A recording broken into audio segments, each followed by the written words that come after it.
ಇವಾಗ ಜಗಳ ಆಡಿದ್ರು ನೀವ್ ಬೈಕೊಂಡು ಏನ್ ಕಿತ್ತಾಡ್ತಿದ್ದೀರಾ ಅದು ಓಕೆ, ಅದು ಜನ ನೋಡ್ತಾರೆ, ಲೈಕ್ಸ್ ಕೊಡ್ತಾರೆ, ರೀಲ್ಸ್ ಕೊಡ್ತಾರೆ, ರೀಲ್ಸ್ ಎಲ್ಲಾ ಕಡೆ ಶೇರ್ ಮಾಡ್ತಾರೆ, ಅದು ಓಕೆ, ಅದು ನಡೆಯುತ್ತಪ್ಪ. ಬಟ್ ಒಂದು ಹುಡುಗಿಯ ಖಾಸಗಿ ವಿಡಿಯೋವನ್ನ ಇಟ್ಕೊಂಡು ನೀವ್ ಅದನ್ನ ಬ್ಲಾಕ್ ಮೇಲ್ ಮಾಡ್ತಿದ್ದೀರಾ, ಸೋಷಿಯಲ್ ಮೀಡಿಯಾದಲ್ಲಿ ಬಿಡ್ತೀನಿ ಅಂತ ಹೇಳ್ತಿದ್ದೀರಲ್ವಾ. ಆ ರೀತಿಯಾಗಿ ಬಿಟ್ರೆ ಜನ ಏನು ಮಾಡ್ತಾರೆ, ಸಾವಿರ ಗಟ್ಲೆ ಶೇರ್ಗಳಾಗೋಗ್ಬಿಡುತ್ತೆ, ಲಕ್ಷಾಂತರ ಜನ ನೋಡ್ತಾರೆ. ಯಾರ್ದು ಮರ್ಯಾದೆ ಹೋಗೋದು? ಬಿಟ್ಟಿರೋಂತ ನಿನ್ನ ಮರ್ಯಾದೆ ಹೋಗುತ್ತಾ? ನಿನ್ನ ಮನೆ ಹೆಣ್ಮಕ್ಳು ಮರ್ಯಾದೆ ಹೋಗುತ್ತಾ? ಇಲ್ಲ ಅಲ್ವಲ್ಲ, ಕಿಪ್ಪಿ ಮರ್ಯಾದೆ ತಾನೇ ಹೋಗೋದು. ಇಷ್ಟು ದಿನ ಕಿಪ್ಪಿ ಜೊತೆ ರೀಲ್ಸ್ ಮಾಡೋದಕ್ಕೆ ಬೇಕಿತ್ತು, ಕಿಪ್ಪಿ ಜೊತೆ ಓಡಾಡೋದಕ್ಕೆ ಬೇಕಿತ್ತು, ಕಿಪ್ಪಿ ದುಡ್ಡು ಬೇಕಿತ್ತು. ಆದ್ರೆ ಈಗ ಕಿಪ್ಪಿ ಬೇಡ, ಕಿಪ್ಪಿ ಖಾಸಗಿ ವಿಡಿಯೋ ಇಟ್ಕೊಂಡು ಅವಳ ಮನಸ್ಥಿತಿಯನ್ನ ಹಾಳು ಮಾಡ್ತಿದ್ದೀರಾ. ಇದು ಎಷ್ಟು ಸರಿ? ಇದು ನಿಜವಾಗ್ಲೂ ಎಂತವ್ರಿಗೆ ಆದ್ರೂ ಇದು ಬೇಜಾರಾಗುತ್ತೆ. ನಿಜವಾಗ್ಲೂ ನನಗೆ ತುಂಬಾ ಬೇಜಾರಾಗ್ತಿದೆ. ಪಾಪ ಹುಡುಗಿ ಸ್ಟಾರ್ಟ್ ಮಾಡೋಕ್ಕಿಂತ ಮುಂಚೆನೆ ಕುತ್ಕೊಂಡು ಅಳ್ತಾ ಇದ್ದಾಳೆ. ಅವಳೆಲ್ಲ ನೋಡಿದ್ರೆ ನಮ್ಮಲ್ಲೂ ಒಂದು ಹೇಳ್ತಾನ ಅನ್ನೋದು ಇರುತ್ತಲ್ವಾ, ನಮಗೂ ಅರ್ಥ ಆಗುತ್ತಲ್ವಾ ಅವರ ಭಾವನೆಗಳು. ಅವಾಗ ನಮಗೂ ಅಳು ಬರುತ್ತೆ. ಏನ್ ಹಿಂಗ ಆಗ್ತಿದೆಯಲ್ಲ, ಯಾವ ಕಡೆ ಸಾಕ್ತಿದೆ ಸಮಾಜ ಅಂತ ಹೇಳಿ ಅನಿಸ್ತಿದೆ. ಸೋಷಿಯಲ್ ಮೀಡಿಯಾ ಇರೋದು ನೀವ್ ಅದನ್ನ ಒಳ್ಳೇದಕ್ಕೆ ಉಪಯೋಗಿಸ್ಕೊಳ್ಳೋದಿಕ್ಕೆ. 1000 ಜನಕ್ಕೆ ನೀವು ರೀಚ್ ಆಗ್ತೀರಾ, ಅದು ಒಳ್ಳೆ ರೀತಿಯಾಗಿ ರೀಚ್ ಆಗಿ ಈ ರೀತಿಯಾಗಿ ಕೆಟ್ಟದಾಗ ಬೈಕೊಂಡು ಅವ್ರ ಮೇಲೆ ಕಾಂಟ್ರವರ್ಸಿ ಮಾಡ್ಕೊಂಡು ಇವ್ರ ಮೇಲೆ ಕಾಂಟ್ರವರ್ಸಿ ಮಾಡ್ಕೊಂಡು ಒಂದಾಗಿರ್ಬೇಕಾದ್ರೆ ಕುಚುಕುಗಳಿರ್ಬೇಕಾದ್ರೆ ಕಿಪ್ಪಿ ಒಳ್ಳೆಯವಳು, ಕಿಪ್ಪಿಗೇನು ಗೊತ್ತಿಲ್ಲ, ಅಯ್ಯೋ ಪಾಪ. ಅದೇ ದೂರ ಹೋಗ್ಬಿಟ್ರೆ ಕಿಪ್ಪಿ ನೀನ್ ಎಂತವಳು ಅಂತ ಗೊತ್ತು ಕಣೆ, ನೀನ್ ಅದ್ ಹಂಗ್ ಹೇಳ್ತೀನಿ ಕಣೆ, ಹಿಂಗ್ ಹೇಳ್ತೀನಿ ಕಣೆ, ನೀನ್ ಎಂತ ಅದ್ ಹೇಳಕ್ಕಾಗಲ್ಲ ಬಾಯಲ್ಲಿ, ಆ ತರ ಪದಗಳನ್ನ ಬಳಸೋದು. ಯಾಕೆ ಹಿಂಗ್ ಮಾಡ್ತೀರಾ? ಜೊತೆಗಿದ್ದಾಗ ಮಾತ್ರ ಅವಳ ಲೈಕ್ಸ್ ಬೇಕು, ಅವಳ ವ್ಯೂಸ್ ಬೇಕು, ಅವಳ ಅಕೌಂಟ್ ಅಲ್ಲಿರುವಂತ ಫಾಲೋವರ್ಸ್ ಗಳು ಬೇಕು ನಿಮ್ಗೆ. ಅವಳು ನಿಮ್ಮಿಂದ ಹೊರಗಡೆ ಹೋದ್ಮೇಲೂ ಕೂಡ, ನಿಮ್ ಸವಾಸ ಬೇಡ ಅಂತ ಹೋದ್ಮೇಲೂ ಕೂಡ ಅವಳ ಹೆಸರನ್ನ ಇಟ್ಕೊಂಡು ಅವಳ ಬಗ್ಗೆ ಹೇಳ್ಕೊಂಡು ಅವಾಗ್ಲೂ ನಿಮ್ಗೆ ಲೈಕ್ಸ್ ವ್ಯೂಸ್ ಫಾಲೋವರ್ಸ್ ಬೇಕು ನಿಮ್ಗೆ. ಇದೆಷ್ಟು ಸರಿ? ಇದೆಷ್ಟು ನ್ಯಾಯ ಇದು? ಈಗ ಬಂದ್ರೆ ಕಿಪ್ಪಿ ಆ ವಿಡಿಯೋ ಏನಾದ್ರು ಆಚೆ ಬಿಟ್ರೆ ನಿನ್ನ ಪರಿಸ್ಥಿತಿ ಏನ್ ಕಿಪ್ಪಿ? ಏನ್ ನಿಜ ನಿನ್ ಜೀವನನೇ ಹಾಳಾಗ್ಬಿಡುತ್ತೆ. ನಾನು ಏನು ಇಲ್ಲ, ನಾನು ಎಲ್ಲಾರ್ಗು ಒಂದೇ ಹೇಳೋದು, ಆತರ ಏನಾದ್ರು ಮಾಡಿದ್ರೆ ನಾನ್ ಸತ್ತೋಗ್ಬಿಡ್ತೀನಿ. ನನ್ ತಾಯಿ ಜವಾಬ್ದಾರಿ ಹಾಕಿದಾರಲ್ಲ ಸೋಷಿಯಲ್ ಮೀಡಿಯಾದಲ್ಲಿ, ನನಗ್ ನೆಗೆಟಿವ್ ಬೈಯೋರ್ ಇದಾರಲ್ಲ ಅವ್ರು ನೋಡ್ಕೊಳ್ಳಿ, ನಾನು ನೆಗೆಟಿವ್ ಟ್ರೋಲ್ ಮಾಡ್ತಿದಾರಲ್ಲ ಅವ್ರು ನೋಡ್ಕೊಳ್ಳಿ, ಈ ಇಬ್ರು ನೋಡ್ಕೊಳ್ಳಿ ಅಷ್ಟೇ ಹೇಳೋದು. ನನಗೇನಾದ್ರ ಅವರ ಜವಾಬ್ದಾರಿ. ಯಾಕಂದ್ರೆ ಫಸ್ಟ್ ಆಫ್ ಆಲ್ ನನಗೆ ಹೆಲ್ತ್ ಇಶ್ಯೂಸ್ ಇದೆ, ನಾನಿರೋದೇ ನನ್ನ ಜೀವನದೇ ಅಷ್ಟು ಕಷ್ಟದಲ್ಲಿದೆ. ಇವಾಗ ನಾನು ಅವತ್ತು ಅನ್ಕೊಂಡು ನಮ್ಮ ತಾಯಿ ಇರೋ ತನಕ ನನ್ನ ತಾಯಿ ಹೋಗ್ಬಿಟ್ರೆ ನನ್ನನ್ನು ಯಾರು ನೋಡ್ಕೊಂತ ನನಗೆ ಗೊತ್ತಿಲ್ಲ.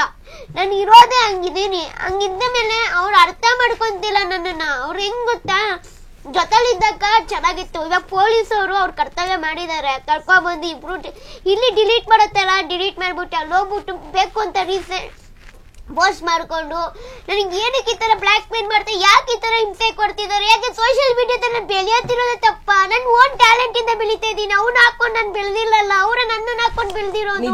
ನಿಜ ಹೇಳ್ಬೇಕಂದ್ರೆ ಕಿಪ್ಪಿ ಕೀರ್ತಿ ಅವಳ ಓನ್ ಟ್ಯಾಲೆಂಟ್ ಇಂದಾನೇ ಬೆಳಿತಿರೋದು.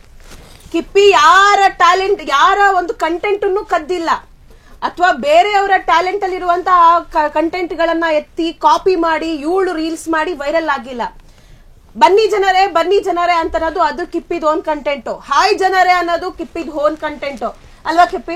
ಹೌದು, ಬನ್ನಿ ಜನರೇ ಮತ್ತೆ ಅಯ್ಯೋ ನಿನ್ನ ಅಂದ್ರೆ ಇಷ್ಟ ಇಲ್ಲ, ಅದ್ರಿಂದ ನನ್ ಮಾತಿಂದ ನಾನು ಏನೋ ಒಂದ್ ಮಾಡ್ತಾ ಇದೀನಿ ಅಂದ್ಮೇಲೆ ಇವ್ರು ಒಬ್ಬ ಬಂದ ಪ್ರೀತಿಸ್ತೀನಿ ಅದು ಇದು ಅಂತೇಳಿ ಮೋಸ ಮಾಡ್ದ. ಅವ್ನ ಏನೇ ಮಾಡುದು ಎಂತದೇ ಮಾಡಿದ್ರು ಅವನು ಒಂದ್ ಮನುಷ್ಯ ಅಂತೇಳಿ ಎಲ್ಲದಕ್ಕೂ ನಾನು ಒಂದು ಮಾಫಿ ಮಾಡ್ಕೊಂಡ್ ಬಂದ್ರು ಬೇಕು ಅಂತ ಸೋಷಿಯಲ್ ಮೀಡಿಯಾದಲ್ಲಿ ಬಂದು ನನ್ ಮಾನ ಮರಿ ಕಲಿತೀನಿ. ಇನ್ನೊಬ್ಬ ಫ್ರೆಂಡ್ ಅಂತ ಬಂದ, ಅವ್ನ ನನ್ನ ಏಜಿಗೆ ಅವನ್ಗೆಲ್ಲ ಬೆಳೆಸೋ ಅಂತ ಅವಶ್ಯಕತೆ ನನಗೆ ಇದ್ದಿದ್ದಿಲ್ಲ. ಫ್ರೆಂಡು ಅಂತ ಅವನ ನಂಬಿ ಅವನ ಜೊತೆ ಹೋಗಿದ್ದೀನಿ ಅಂದ್ಮೇಲೆ ಅವ್ನು ಯಾವ ತರ ಇರ್ಬೇಕು? ಅವ್ರ ಮನೇಲಿ ತಿಂದಿದ್ದು ಉಣ್ಣಿದೆಲ್ಲ ಯಾರು ಹೇಳಲ್ಲ ಅಕ್ಕ. ದೇವರನೆಗೂ ನಂಗೆ ಏನೇನು ಹೇಳಿದಾರು ಅಂದ್ರೆ ಮಾತು ಅದು ಯಾವ ಹೆಣ್ಣು ಸಹಿಸ್ಕೊಳ್ಳಲ್ಲ. ಅವ್ರಿಗೆ ಇವಾಗ ಗೋಡ್ತೋಷಿ ಅವ್ರ ಅಪ್ಪ ಅಮ್ಮ ಇವಾಗ ಅರ್ಥ ಆಗ್ತಿಲ್ವಾ? ಅವ್ರಿಗೂ ಒಂದ್ ಮನೇಲಿ ಪುಟ್ಟು ಒಂದ್ ಹೆಣ್ಮಗು ಇದೆ. ಅವ್ರ ಹೆಣ್ಮಗುನ ಇನ್ನೊಬ್ರು ಏನಾದ್ರು ಹೇಳಿದ್ರೆ ಹೆಂಗಿರುತ್ತೆ ಅದು? ಅವ್ರ ಮಗನ್ ಬಗ್ಗೆ ಹೇಳಿದಾಗ ಅವ್ರಿಗೆ ಫೀಲ್ ಆಗುತ್ತೆ ಅಂದಾಗ ಅವ್ರು ನನ್ನಂಗೆ ತಾನೆ ಆತ. ನಮ್ಮಮ್ಮ ಅವ್ರಮ್ಮ ಅಂತಾರ, ನಮ್ಮಮ್ಮನು ಅವ್ರಿಗೆ ಎಷ್ಟು ಇದಾಗಲ್ಲ. ಒಂದ್ ಹೆಣ್ಣು ನಾನು ನಾಳೆ ದಿವಸ ಹೆಂಗ್ ನನ್ ಸಮಾಜಕ್ಕೆ ಓಡಾಡೋಣ, ನಾನು ಒಳ್ಳೆ ಕೆಲಸ ಮಾಡ್ತಾ ಬಂದಾಗ ಇದು ಕೆಟ್ಟ ಕೆಲಸ ಅಲ್ಲ. ಇವಾಗ ಪಬ್ಲಿಕ್ ಹೆಂಗ ಉಗಿತವ್ರು ಅಂದ್ರೆ ನನಗೆ ನನ್ ಪರವಾಗಿ ಯಾರು ಇಲ್ಲ. ಇವರು ಕೃಷ್ಣ ಅವ್ರು ಬಿಟ್ರೆ, ಈಗ ಅವ್ರ ಕಾವ್ಯಕ್ಕ ಅವ್ರು ಬಿಟ್ರೆ ಇನ್ನು ಯಾರು ನನ್ ಪರವಾಗಿಲ್ಲ. ಎಲ್ಲ ನನಗೆ ಹೆಂಗ್ ಗೊತ್ತ ಉಗಿತವ್ರು ಅಂದ್ರೆ ಆಗ್ತಿಲ್ಲ. ಇಲ್ಲ ಎಲ್ಲರ ಹತ್ರ ಮಾತು ಕೇಳ್ಕೊಂಡ್ ಬರ್ತಾ ಇದ್ದೀನಿ. ಇದು ಯಾವ ಸ್ವಾಮಿ ನಂಗೆ ನ್ಯಾಯ ಇದು? ಒಂದ್ ಹೆಣ್ಣಿಗೆ ಈ ತರ ಎಲ್ಲ ಒಂದು ಹಿಂಸೆ ಕೊಟ್ರೆ ಹೆಂಗ್ ಬದುಕ್ಬೇಕು ನಾನು? ನಮ್ಮ ಮನೆಗೆ ಬಂದು ನುಗ್ಗಿ ಹೊಡಿತೀನಿ, ನುಗ್ಗಿ ಹೊಡಿ ಮತ್ತೆ ಸಾರಿ ಅದ್ ಯಾವ್ದೋ ಪೊಲೀಸ್ ಸ್ಟೇಷನ್ ಸೈಬರ್ ಕ್ರೈಮ್ ಅಲ್ಲಿಗೆ ಹೋಗ್ಬಿಟ್ಟು ಅವ್ರು ಸಪೋರ್ಟ್ ಮಾಡ್ತಾರೆ ಬ್ರೋ ಹಂಗೆ ಹಿಂಗೆ ಅಂತ ವಿಡಿಯೋ ಮಾಡಿ ಹಾಕವ್ರೆ. ಏನಕ್ಕೆ ಹಾಕ್ಬೇಕು?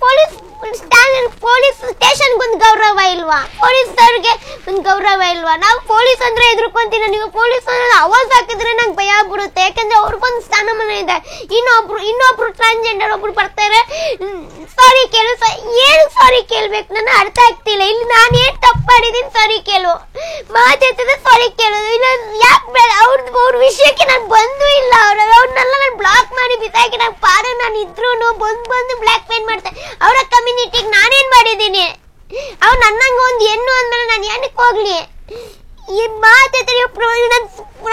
ಸೋಷಿಯಲ್ ಮೀಡಿಯಾ ಯೂಸ್ ಮಾಡಕ್ಕೆ ಆಗ್ತಿಲ್ಲ ಅಕ್ಕ. ನೀವೇನಂತೀರೋ ಸೋಷಿಯಲ್ ಮೀಡಿಯಾನೇ ಯೂಸ್ ಮಾಡ್ತಾ ಇಲ್ಲ ನಾನು. ಕ್ಷಣ ಕ್ಷಣದ ಸುದ್ದಿಗಳಿಗಾಗಿ ಫ್ರೀಡಂ ಟಿವಿ ಸಬ್ಸ್ಕ್ರೈಬ್ ಮಾಡಿ, ಲೈಕ್ ಮಾಡಿ ಹಾಗೂ ಫಾಲೋ ಮಾಡಿ. ಹೊಸ ಸುದ್ದಿಗಳ ನೋಟಿಫಿಕೇಶನ್ಗಾಗಿ ಬೆಲ್ ಐಕಾನ್ ಮೇಲೆ ಕ್ಲಿಕ್ ಮಾಡಿ.